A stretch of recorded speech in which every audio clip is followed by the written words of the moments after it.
Welcome to the Financial Freedom Secrets Show. This is your host, Jackson Milan, the Wealth Mentor, helping business owners create financial freedom faster by mastering the language of money.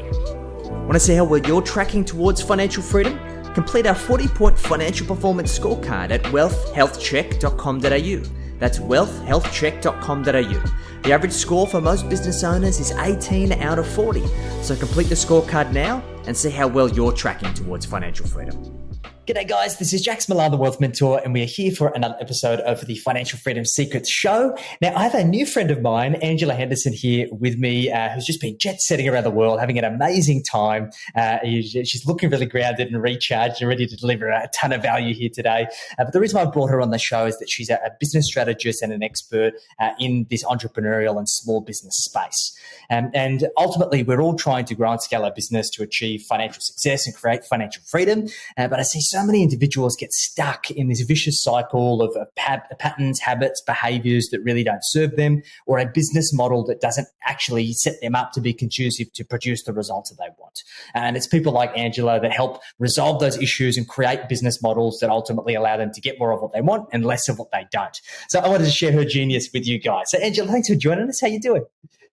Oh my goodness, I'm so excited to be here. I just love your energy, and I know we've never met in person, but I can feel your energy and connectiveness just on social media and when we've had those few chances to chat. So it's an absolute blessing to be here today. It's my absolute pleasure to host you. So Angela, you went to the Dominican Republic recently, right? Yes, that's correct. That? Oh goodness, it was absolutely magical. And I think travel, there's something to be said about travel. And I think as entrepreneurs, we can get into that go, go, go, busy, busy, busy, that people forget that why they're in business. And so for me, is I've traveled to 6 different countries in the last 6 months, or 6 different places every single month. And it's really important because there's something magical that comes with travel. There's something about sparking your creativity, and there's something about the soul. So the Dominican definitely, fueled all of those areas for me. Beautiful. I think what's interesting, I see a lot of business owners that they don't realize how exhausted they are until they take time out of their business and they go on a holiday and they're like, oh my gosh, I should do this more often. So I'm sure we can kind of unpack that and talk a little bit about that as well. But Angela, for those who don't know you, give us your spiel. Who are you and what is it that you do exactly? Yeah, I always try and keep it short, and I am Canadian, so I speak fast. So here we go. So I am a proud Canadian. I love the color pink with a splash of glitter. But if you look at the more serious side of me, I'm an ex-mental health clinician where I used to diagnose people with schizophrenia, bipolar, depression, anxiety, etc. I have a master's of social work, and I did my clinical prac over in North Carolina. I then came over to Australia, where I continued in the mental health industry for a very long time, 15 years in total. But then I had a beautiful baby boy named Finlee. I just remember looking down one day and he was playing with all these toys that were battery operated. And I thought, surely there's another way to spark creativity and fine motor skills and gross motor skills. So I was on a mission to find a variety of different products that I could put together. And I started my first business called Finlee and Me, where we focused on creating childhood memories through play, love, and travel. We started off with 0 products. We ended up with 1,400 different products. We went from an email list of 0, like we all do, to over 50,000 people on our email list and over 100,000 people on social media. So it was really great to have the one revenue stream of selling products. But then I became one of Australia's leading parenting influencers. I was signed with Netflix as one of the top bloggers and influencers here in Australia. And then I worked with other companies like your Club Meds, your Hiltons, your Whole Foods, etc. And so it was really great to understand diversifying your revenue and wealth. And then, people just started to pick my brain, Jackson. And I didn't know what that meant because I was never planning on consulting.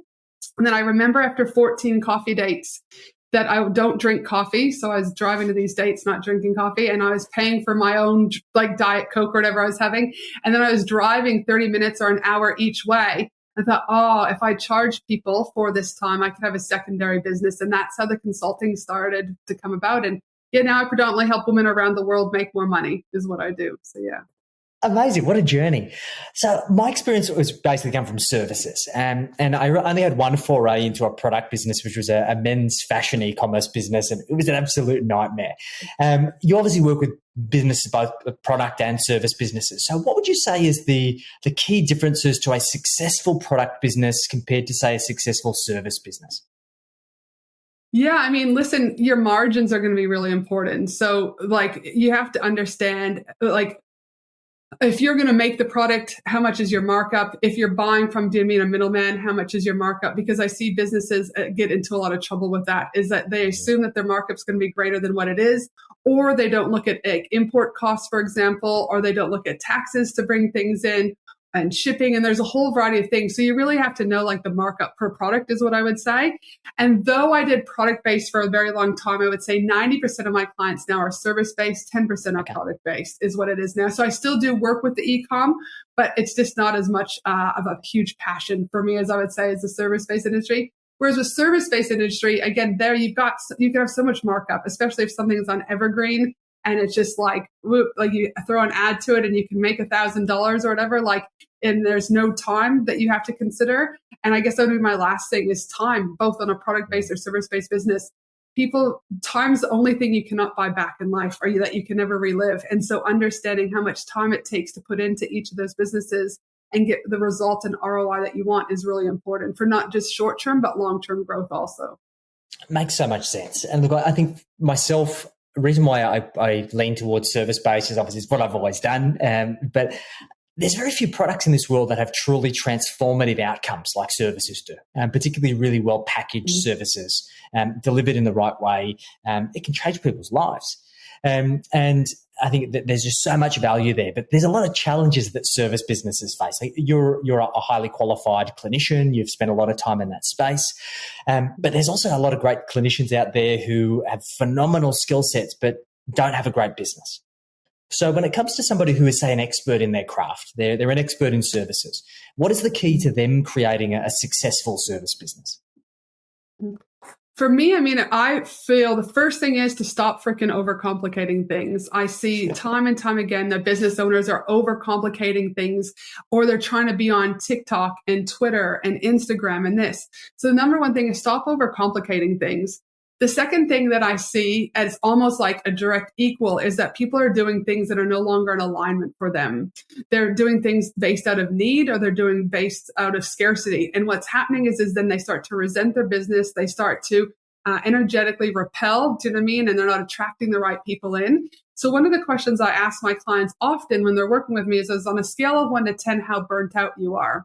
The higher your burnout level, do you mean 7, 8, 9, or even 6? It simply means that you're not in alignment anymore. And when I talk about alignment, I want business owners not to just think about business in isolation as your business, but where are you potentially unaligned in your home life or in your community or your business? Because you can't do business in isolation of those 3 kind of main pillars. It's like when I used to diagnose people with, anxiety, for example. If they only had anxiety in the workplace, but anxiety wasn't being presented in the community or home life, then typically it was an isolated problem that was happening within the workplace. If we addressed that thing that was happening in the workplace, the anxiety typically would go away. And so it's the same thing in business. I want you to consider, where are you not in alignment in all 3 areas of life, or where are you burnt out? And that means simply you're unaligned. An example I give is I asked my husband on Christmas Day for a divorce. Now, that wasn't the plan, but unfortunately, that's just how it ended up. But, it's not a coincidence that because things were unaligned in my home life, that in March 14th, when he went out, March was my highest ever revenue month in business. Wow. Why? Because again, I was mindful of shedding, where I wasn't aligned, and where he would walk in the door at night and I would just be this heaviness. That heaviness was, transpiring, I should say, into my business world. So that's it. So stop overcomplicating. 2, look where you're burnt out in all 3 areas of life, and what do you need to do to realign. And the last thing that I would say for businesses is that really all you need to do, in my opinion, is build your audience, nurture your audience, and sell to your audience. Those are the 3 things. But people typically get it a bit wrong. They might build their audience, but then they forget to nurture their audience. And so if I rewind a little bit, building your audience, there's only 3 ways to build it: organic, partnership, and paid. Decide which one, again, you're in alignment with, and double down. And then next, layer the next one that you want to do onto it. That's how you'll grow. But I see a lot of people with really lucrative audiences, really great email lists, but they're not nurturing them. They're asking them for sex on the first date. And the analogy that I use is if you go to the bar, and depending on what team you're batting for, I prefer men. So if I see Johnny who's got a nice ass, Jackson, I'm like, oh, hey, Johnny, nice ass. Do you want to meet me in the bathroom for a quickie? Now, I may get lucky, But more than likely, Jackson, he's going to be like, who is this crazy Canadian? So what I need to do is maybe say, hey, Johnny Jackson, Jimmy, and 2 days there. Can I buy you a drink? And then can I get your number and text you? And then can I take you out to dinner? And then I might get, some action, right? But what I'm saying is most people are, asking for sex on the first move. And it's really, people are picking up on that in the world that we're in. So be mindful of that. And the last thing that I see is people might have built an audience. They may have nurtured the audience. And then I go into their socials or onto their personal pages or even read their emails, and they're showing me cat memes or they're showing me dog memes, and there's nothing relevant to their business. So these audiences don't actually know how to purchase from them because they're too afraid of selling. So that's kind of what I see in this space, Jackson. This is fascinating, Angela, because the point that I take out of all of this, the common thread that brings all of this together is congruency, right? Burnout is a lack of congruency in all of those pillars of your life. Your business and the results that you're getting is a lack of congruency of how you build that tribe, how you communicate to them, and how do you sell to them. And I see that there's so many individuals in business who are basically spreading themselves so far and wide, and they're basically dabbling in each of these functions. And because of that spread of bandwidth, it becomes this perpetuating cycle. Is that the commonplace with a lot of the people that you work with? Yes, and that's just like they just feel like they can't breathe, right? Because again, they're trying to do everything. But in a world where we're taught that you must work hard in order to make money, in a world where money doesn't grow on trees, a lot of times it's people's inner work, the mindset stuff that actually is contributing to their overall success. So it's the limiting beliefs that they have. And normally it's like it'd be self-trust or imposter syndrome, money blocks, whatever that looks like. And I'm a firm believer that your outside world is a direct reflection of your inside world. So it's all well and good for us, to go and sell and to make more money. But there will come a time where you cannot not go and do the inner work, because the self-sabotaging behaviors will creep in on you, and you'll wonder why that's happening. The inner work that I personally have found, so as an ex-therapist who used to do one-on-one talking therapy with people, and I've also had that for myself, that it's like, think of an upside down triangle. It scratches the surface. But in my experience, I believe you probably need like 50 to 100 of those sessions. And a lot of times you just start talking about the same thing. So you'll go to the session. How do you feel this week? Blah, blah, blah. They might give you a little tool, the tip to go home on. You might do that and it feels good, but you're not getting to the root of the problem. So in, 5 to 7 days, you're back feeling kind of the same way.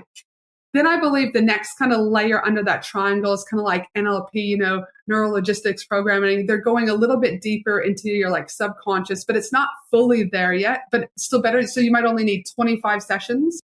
The next kind of way that I've done, and I've done 30 of these sessions over the last kind of 2 years, is hypnotherapy, working with a hypnotherapist. And in 45 minutes, you can get to the root of a problem. Not all your problems, but one specific thing. And it has been so extremely helpful for the growth of my business.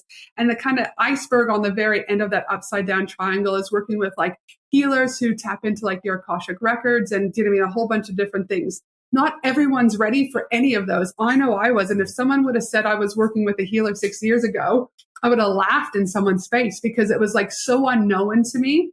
And I couldn't understand how it worked. But now that's why I infuse it into all of my programs. I believe that it's kind of like an all-you-can-eat buffet. Some people might need a healer. Some people still might need the one-on-one talk therapy. We need to do what's in alignment and what we feel right for. But just having one modality, I feel no longer serves service-based clients anymore, and that they really need to understand that their business cannot be cookie-cuttered. It has to be personalized and tailored for them, their needs, their alignment, home life, community, etc. It makes so much sense. I've done a lot of deep work in that inner game space, and it's been the best investment that I've ever made. And it's interesting. Like, I look back on it and I knew what I needed to do, but it was like some sort of invisible anchor that was holding me back from following through and doing what it is that I knew that was necessary. And I would just never do it. And there was this symptom of procrastination, which personally I think procrastination is bullshit. And it's when you drop into that deep work, and I thought it was a bit woo-woo bullshit to start off with, but then when I started to get the results of it, it was profound. And it sounds like you had a very similar experience. But the challenge here is not many people have an open mind to this. Like one of my first mindset coaches said, the mind is like a parachute. It doesn't work if it's not open. So how does somebody who maybe is listening to this, Angela, who maybe hasn't done that kind of deeper mindset work, how do they start dipping their toe into the water and to know which of those levels is the next right one for them? I guess, again, go back to how you consume content. If it's podcast, listen to a podcast. If it's a blog article, listen to a blog article. However, if it's a YouTube video, watch a YouTube video or watch a Netflix, whatever it is that you consume content, because you're more likely to be at ease with consuming that content and being able to receive it more.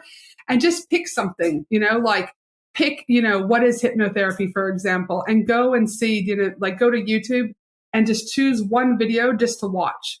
The thing is, it's like breadcrumbs. You've got to start getting a lot of little breadcrumbs. And over time, those breadcrumbs will accumulate or compound to say, which would end up being a cookie if you took all those breadcrumbs. Just dip your toe into it. Read a blog article about it. I first heard about it when I was at Chris Ducker's event in the Philippines back in 2016. There was a beautiful lady there who was more into the woo side of things. But it was because of her willingness. And trust me, it was a conference who were highly masculine energy, right? So she was very much kind of like, who is this lady, right, coming in? But it was because of her that in 2016 that I started to understand what it was. Now, I was still against it. I still didn't want to have a bar of it, but I will always give credit to Nicole. Nicole Cody is her name. She's actually an Australian, because it was because of her that showed me a different way of business. And so to be brave enough to know that there's different ways than the way that you're currently doing business, and go and choose one thing to consume. And it will be funny because you'll start to see other things start to pop up by default. And then your brain will just naturally start to open more and more and more.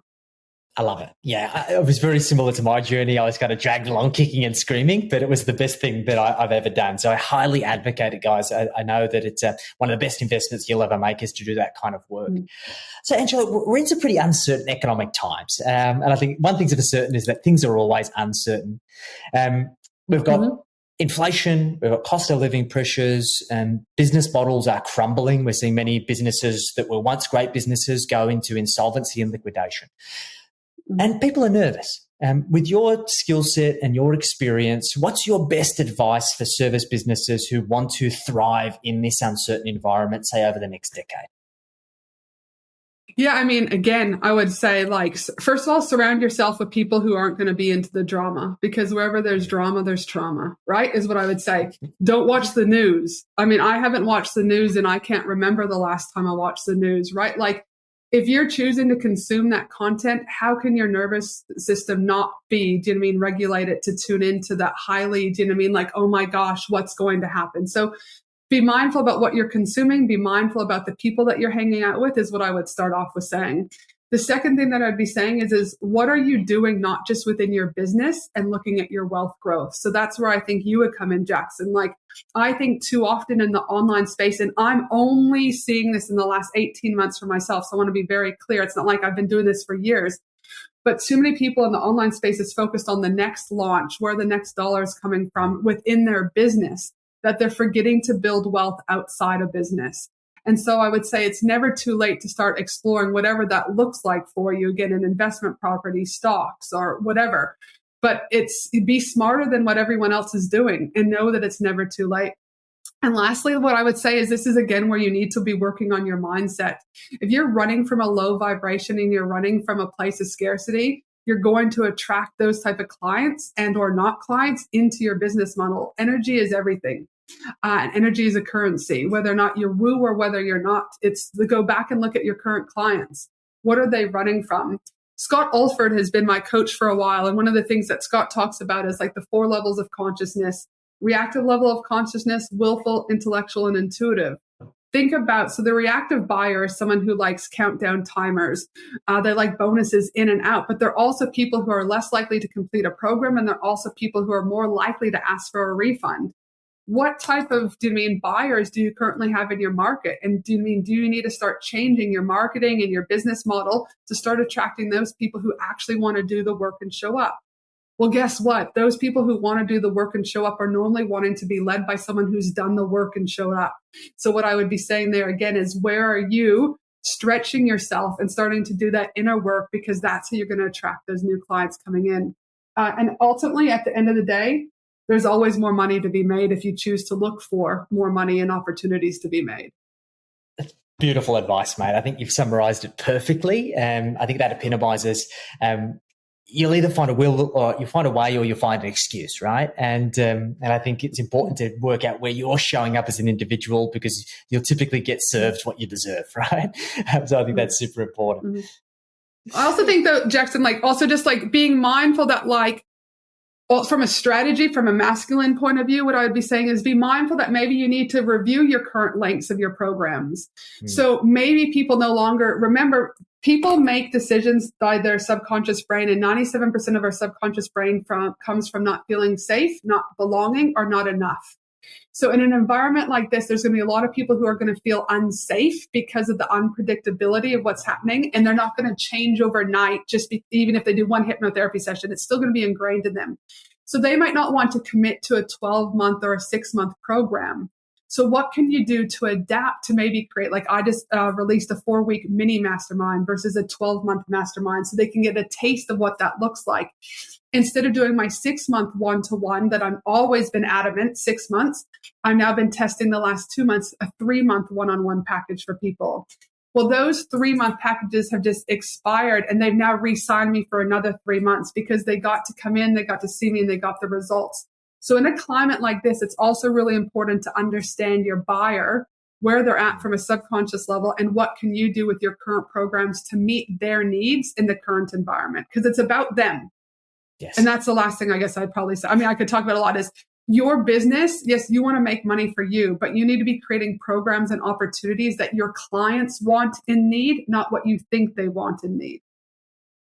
Makes so much sense. Yes. I think sometimes we can be boxed into thinking what we know best.